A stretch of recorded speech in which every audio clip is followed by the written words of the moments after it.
Hello, what's up guys? Welcome back to Goodbrook Production. I'm here, your boy Plan Motive, giving you another video reaction video. And this time, I'm gonna talk about Eminem Houdini official music video. I-like mo natin yan at nakasubscribe naman ako kay Eminem. At napakinggan ko na to be honest. So, hindi na ako magre-review. Talagang magre-react na ako. Tapos sabihin lang natin yung mga ibang mga highlights. Ganun pa man, huwag niyo kalimutan na mag-subscribe kay Eminem. At yeah, kung bago ka lang rito sa reaction video natin, don't forget to subscribe, like, share yung video natin. Mag-comment na rin kayo kung nagustuhan ninyo yung reaction na to. Ganun pa man, tuloy natin tayo guys, pero bago ako mag-start, bigay ko lang yung pedigree ko, music producer in California, man audio engineer at the same time, I'm master therapist, I'm an health master practitioner, I'm an applied psychologist. Gawin natin guys para makarami tayo. Eminem Houdini, isa mabilisan no. Tuloy natin, go. Hey, it's Paul. I was listening to the album. Good fucking... Ayan si Paul Rosenberg, ano niyan, agent niyan. So, nung pinakinggan niya yung album, sinasabi niya na, parang bahala ka na sa buhay mo kasi yung kanta mo masyadong below the belt. Kasi parang ayaw niya ng ganun eh. Parang, syempre, parang bahala ka na sa buhay mo kasi issue na naman yan, drama na naman yan. Yung mga agent, iniiwasan lagi nila yung drama eh. Pagdating sa mga sa music industry. So makikita nyo may Vaseline dyan, Liquid Death, uri ng parang tubig lang naman siya pero medyo sikat din to kasi may lasa. Tapos mayroong erectile quink. So ibig sabihin para siyang gumagamit ng Viagra ganun. May ganyan siya na guys. Petroleum jelly. Naalala ko tuloy yung sinabi niya doon kay Mariah Carey. Gawin natin. You're on your own. Alright, Dr. Dre. I've got a problem. Check this out. 2002.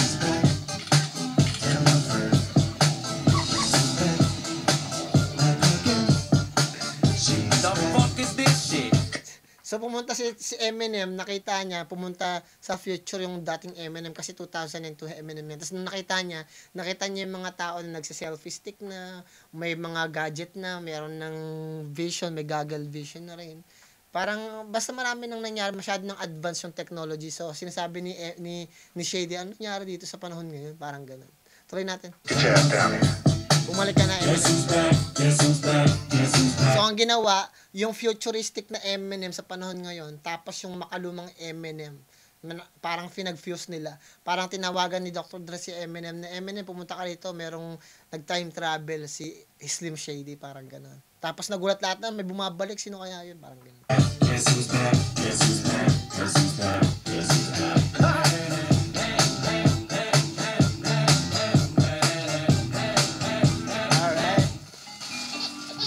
Yan talaga nagbe-breakdance din kasi si Eminem dati. Meron kasing isang interview kung kailan nagbe-breakdance siya doon ng isa. Rare interview niya kasi nagbe-breakdance siya. Try natin. Little baby devil with the four tongue, and it's sticking out, yeah, like a sore thumb. With a forehead that it grew horns from. Still a white jerk, pulling up in a Chrysler to the site.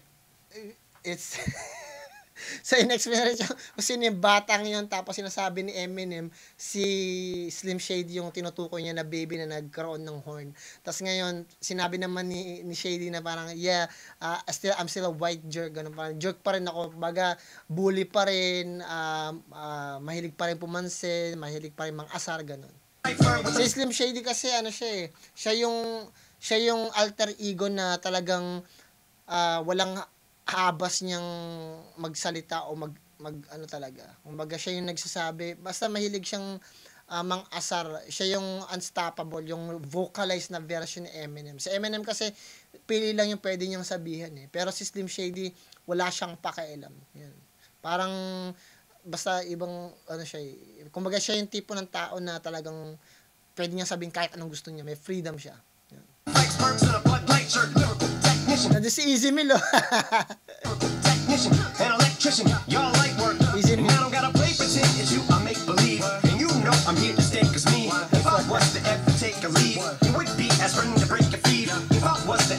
Shoutout nga pala kay Easy Mill, man. If I was to ask for Megan Thee Stallion if she would collab with me, would I really have a shot at her feet? I don't know, but I'm glad to be back like that.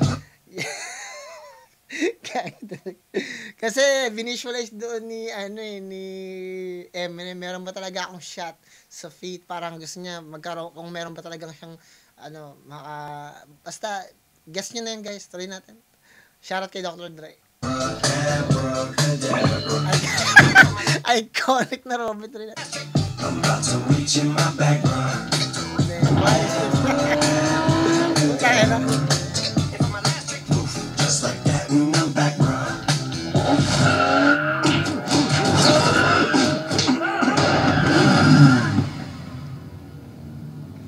Now back in the days of Opie, right around the time I became a dope fiend, ate some codeine as a way of coping. Take the movie, get case of OE, turn. Yan na-explain naman dito ni Slim Shady na nung panahon niya, marami siyang ginawang drugs kasi yun yung paraan niya para mag-cope. Yun yung defense mechanism niya para hindi niya mailabas yung stress niya. Yung pressure na binibigay sa kanya ng society. Kasi may pressure eh. Pag sikat ka, may pressure eh. Parang, papaano mo lalampasan yung ginawa mo nung nakaraan? Papaano? Laging may ganong klase ng esensya. Tuloy natin. Me into smiley face emoji. My shit may not be age appropriate, but I will hit an 8-year-old in the face with a participation trophy. Yes, I have zero doubts. Yung mga dami yung mga tinira, kahit yung mga babae tinitira niya rin, yung mga tao na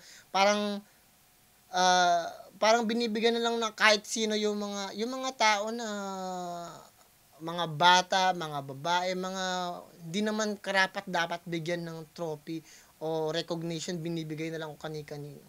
Parang kahit sino na lang binibigyan ng recognition o ano.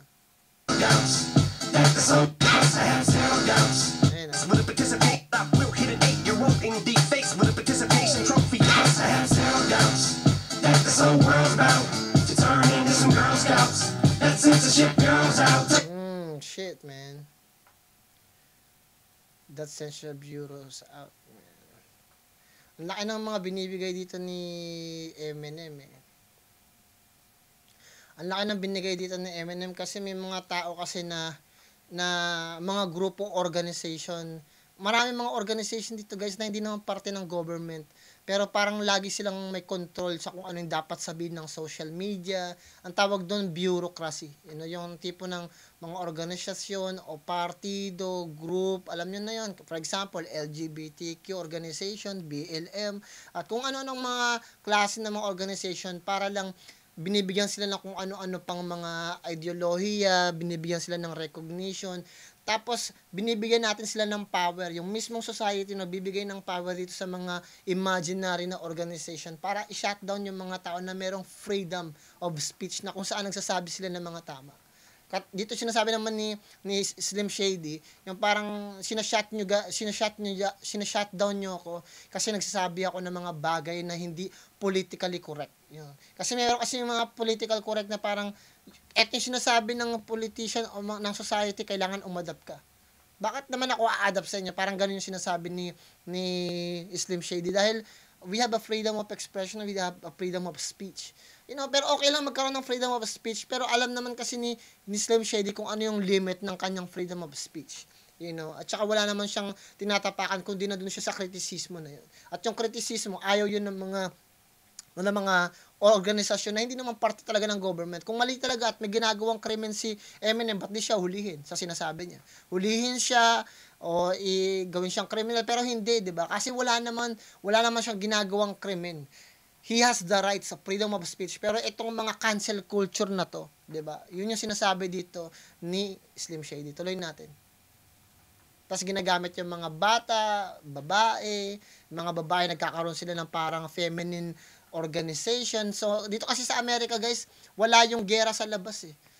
Ang gera meron dito sa loob namin. Meron kami tinatawag na spiritual battle. Magkalaban ng babae at lalaki dahil yung feminism very toxic nun eh. Tuloy natin, guys. So when I started this verse, it did start off lighthearted. It first feels like I'm targeted. Mind-boggling how my profit is skyrocketed. Look when I pocketed. Yeah, the shit is just like y'all have been like joking in. I've been running at full speed and that's why I'm ahead like my noggin. I'm the fight y'all get in. When you debate who the best, but I'm some white chalk and when I step up to that mic cock it in. Oh my god, attention, check it out again. Sabi niya, sino ba yung pinaka the best MC ngayon? Kasi parang nagkakaroon na ng kung ano-anong mga. Kasi nga, parang sinasabi nila si Eminem, parang retire na, wala nang sense na mga sinasabi niya. Pero nung mga panahon nila, walang ganyan. Walang tinatanong very kung sino the best. Nawawala na yung idea na sino ba may maraming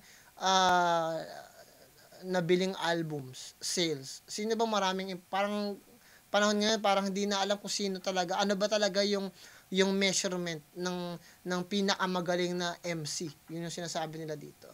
So ngayon, si Slim Shady, ayaw niya na ng ganyan. Parang kinoconquer niya yung buong Amerika, yung buong mundo. Podcast, Boy Scout, Girl Scout, whatever pinupuntahan niya, tapos sinisira niya mga kagaguhan at kabulukan na nangyayari sa panahon ngayon. Tapos si Eminem naman, kailangan niyang isalbahin yung mundo kasi advance na yung ngayon. Kahit sino pwede nang magsalita, pwede na mag-vocalize, kahit sino pwede na mag-inarte, magpaka-potoing, gano'n. So parang si Slim Shady, tama na tayo. Si Slim Shady, parang ayoko na ng mga kagaguhan na ginagawa ng generation na to.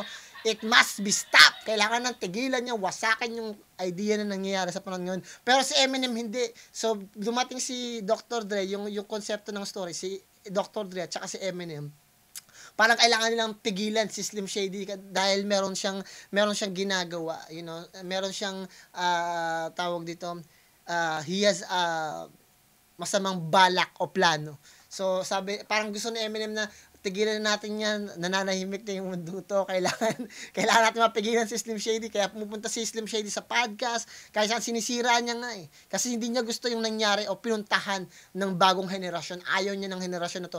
Na yung buong henerasyon natin ngayon sa panahon ngayon puro pussy. Yun ang sinasabi ni Slim Shady. Pero si Eminem yung tagapagtanggol. Kailangan natin galing.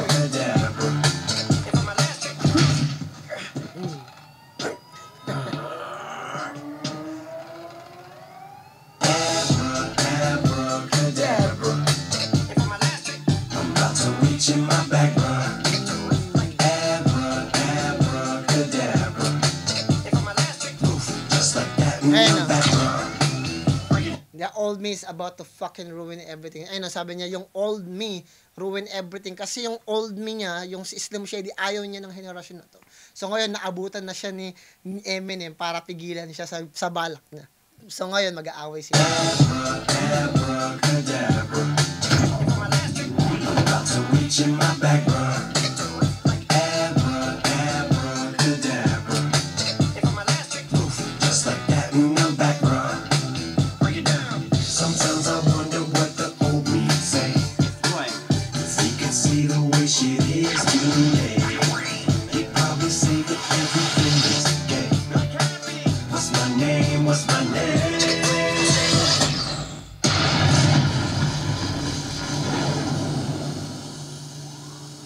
Holy shit, nag-fusion. They created a monster. Kids still wanna act like me. I'm a bigger prick than cacti be, and that's why these words sting just like you were being attacked by bees in the coop, leaning back my seat. Open R. Kelly saved the group, the black guy peas. In my Air Max 90s, white tees, walking parental advisory. My transgender cat Siamese identifies as black, but that's Chinese. Like a motherfucking hacky sack, I treat the whole world 'cause I got it at my feet. How can I explain to you that even myself I'm a danger to? I hop on tracks like a kangaroo and say a few things that to the anger you. If I thought that, if I think that shit, I'ma say that shit. Cancel me, what? Okay, that's it. Go ahead, Paul, quit. Parang sinasabi naman dito ni Eminem na, I mean, kung sino man siya ngayon, siya pa rin yung ganun. Kumbaga, walang makakapigil sa kanya. Kung anong gusto niya sabihin, sasabihin niya. Kasi, yun yung ano ngayon eh. Parang sinasabi ni Eminem na wala siyang pakialam kahit i-cancel siya, na parang ganun talaga siya eh. Kumbaga, kung ano siya, yun siya. Yun, at lahat tayo nag-e-evolve na parang ano bang, lahat ng mga tao ngayon, parang lumaki tayo, parang sa panahon ngayon na parang napakasensitibo natin sa lahat ng bagay. Parang ganun. Kung ano yung sa tingin niya na mas, para sa kanya tama, sasabihin niya. Tapos, you know, tinitiran niya, parang gusto niyang pakita na kahit yung cut niya, transgender, pero black Siamese daw, tapos transgender na, tapos nag-act na parang Chinese. So parang sinasabi niya, kung ano yung nakita niya at naobserbahan niya, sinasabi niya. At wala makakapigil sa kanya kasi naobserbahan niya yung bagay na yun. At yun ang malaking bagay na maging vocal tayo sa mga nakikita natin sa mga bagay-bagay. But at the same time, we have to understand na may limit lang sa kung ano natin kayang ibigay at pwedeng sabihin natin. Kasi hindi nga lahat ng taon pwedeng ma-please, di ba? Tuloy natin. Snake ass prick, you male cross-dresser, fake ass bitch. And I'll probably get shit for that. But you can all suck my dick. In fact, fuck them, fuck Dre, fuck Jimmy, fuck me, fuck you. Fuck my own kids, the brats. Fuck them. Take a scoop off, them and you off. You two Paul, got two balls, biggest move. Guys, maraming magagalit na parang, ba't pinak niya si Dre, pinak niya si ganito? Guys, always remember na si Eminem artista din yan. At yung mga anak niya, hindi yan iba sa kung ano yung pinasok ni Eminem. Parang si Kuya Drew, artista din. So, para sa akin, parang acting lang yun, isang script lang siya. So, yung iba parang, dinis niya nga yung magulang niya, dinis niya yung asawa niya, dinis niya rin to. Parang, guys, it's all an act. It's part of fucking entertainment. And yan yung bagay na hindi naiintindihan ng mga tao. Hindi nila makita yung difference ng entertainment, music, at saka acting din, you know. Magagawa natin, di ba? Part yan, part ng controversy. Ang pinakamagaling na artist gumagawa ng controversy. At yung controversy na yun, mamamayagpag yun. Tignan nyo guys, how many days to? Ilang araw ba to? Kailan ba to ginawa? May 30, 3 days pa lang to. Tignan niyo, meron na siyang 34 million in 3 days. Ganon ka-powerful si Eminem. 60 million subscribers. Tuloy natin, guys. Pause. What you thought you saw ain't what you saw. Cause you're never gonna see me. Caught sleeping, see the kidnapping. Never did happen. Like Sherry Papini, Harry Houdini. I vanish into the thin air as I'm leaving like... Trust me, I'm a great driver. Don't worry, I just got my license. Ito yung comedian na si Davidson yung natatawa ko dito. Ito yung ex ni Ariana Grande. Tuloy natin. Back. Magaling na actor din to eh. Si Pete. I'm about to reach in my bag. Abracadabra. Just like that in the background.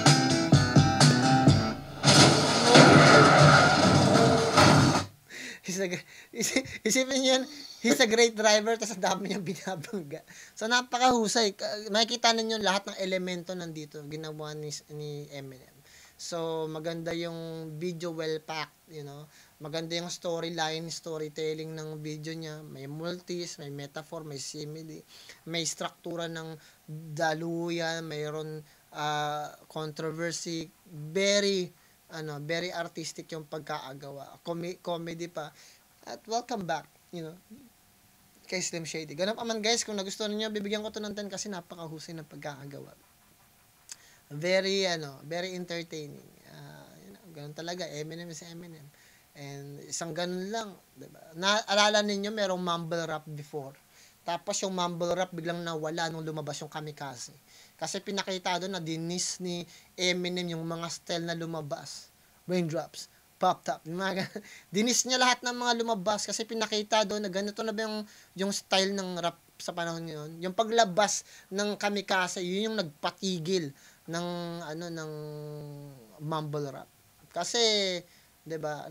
Isang malaking kahihiyan naman kasi yun na sa isang bagay. Pero kung yun naman talaga yung target, wala lang. Kasi pag nagsalita na rin minsan si Eminem, ang hirap din magsalita kasi pag naging against ka, atakihin ka niya. Yun yung pinaka-nakakatakot, masisira yung karera mo, di ba? At yung masira yung karera mo, tas bumangga ka, tumabi ka lang sa pangalan na umatake ka lang kay Eminem, yung mismong fanbase na Eminem ang magsisira sa'yo kaagad right away. Ganun pa man guys. Maraming salamat guys kung nagustuhan nyo guys. I-like nyo na, i-share, tapos i-comment na kayo. Ganun pa man, bigyan ko siya ng 10. Galingan nyo sa lahat ng bagay na gusto nyo sa buhay nyo, sa pamilya nyo, mga kaibigan nyo, mga tao na kapaligid sa inyo, adig sa lahat. Magdasal kayo palagi. Plan mo team ka pala ng girlfriend. Ingat ka na dyan. Peace out.